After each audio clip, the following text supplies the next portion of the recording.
ඉංගිරිසි ඉහළ පන්තියේ මෙවලමක් නොවෙයි. මහා ලොකු දෙයකුත් නෙමෙයි. ඒක නිකම් භාෂාවක් විතරයි.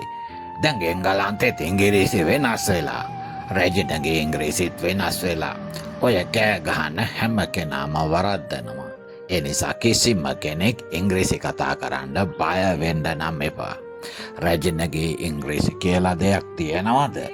ඔව්, ඉතිහාසයේ බැලුව විට රැජිනගේ ඉංග්‍රීසි හෝ රජ්ජුරුවන්ගේ ඉංග්‍රීසි කියලා කියන්නේ බ්‍රිතාන්‍ය රාජකීය පවුල උසස් පන්තිය BBC එක වැනි මාධ්‍ය භාවිතා කළ සම්මත බ්‍රිතාන්‍ය ඉංග්‍රීසි වලට. ඒකේ ව්‍යාකරණ උච්චාරණය වචනමාලාව අතින් පිරිසිදු සහ සම්මත ලෙස සැලකුණා. අද දවසේ නම් රැජිනගේ ඉංග්‍රීසි කියන එකට වඩා බ්‍රිතාන්‍ය ඉංග්‍රීසි, ඇමරිකන් ඉංග්‍රීසි, ඕස්ට්‍රේලියානු ඉංග්‍රීසි, ඉන්දියානු ඉංග්‍රීසි වගේ බොහොම පිළිගත්තු ඉංග්‍රීසි විවිධ වර්ග තියෙනවා.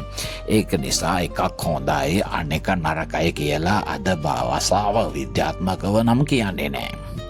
අපි කොච්චර හොඳට කතා කළත් නේටිව් ස්පීකර් කෙනෙක් නැත්තම් ඉතින් ස්වදේශික කෙනෙක් වෙන්න පුළුවන්ද?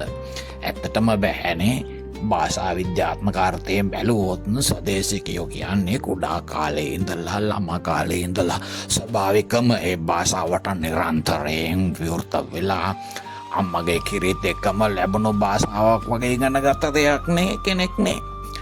නමුත් ඉතා වැදගත් තියෙනවා ස්වදේශික කතා කරන කෙනෙක් වෙන්න බැරි වුණත්, ඒ කියන්නේ නේටිව් ස්පීකර් කෙනෙක් වෙන්න බැරි වුණත්, නේටිව් ස්පීකර්ලටත් වඩා හොඳ ඉංග්‍රීසි යුසර් කෙනෙක් වෙන්න ඔයාලට පුළුවන්. ස්වදේශිකයන්ට වඩා හොඳට ඉංග්‍රීසි කතා කරන්නත් ඔයාලට පුළුවන්. ඇක්සන්ට් එකක් කියන්නේ ඒ කියන්නේ උච්චාරණය කරන අනුව නැත්තම් ව්‍යාකරණ ටිකක් නිවැරදිව වචනමාලාව බොහොම පොහොසත් විදියට පාවිච්චි කරලා ලියන්න උගන්වන්න ඒ විතරක් නෙමේ ප්‍රසිද්ධ තැන්වල කතා කරන්නත් ඔයාලට ස්වදේශිකයන්ට වඩා ඉහළ මට්ටමකට යන්න පුළුවන්. අද ලෝකේ ඉංග්‍රීසි කියන්නේ ස්වදේශිකයන්ගේ භාෂාවක් නෙමෙයි. ඒක ලෝකෙටම විවෘත වෙච්ච භාෂාවක්. කොටින්ම කියනවා නම් රැජිනගේ ඉංග්‍රීසි කියලා සම්මතයක් තිබුණා. අද ඉංග්‍රීසි එකට බොහොම වළංගු විවිධ වර්ග තියෙනවා. ඒ නිසා ස්වදේශික ඉංග්‍රීසි කියන ලේබල් එක ලැබෙන්නේ ළමා කාලය නිසා. නමුත් excellent, විශිෂ්ට, පවර්ෆුල්, බල සම්පන්න, රෙස්පෙක්ටඩ්, ගෞරවනීය විදිහට ඉංග්‍රීසි කතා කරන කෙනෙක් වෙන්න ඕනෑම කෙනෙකුට පුළුවන්.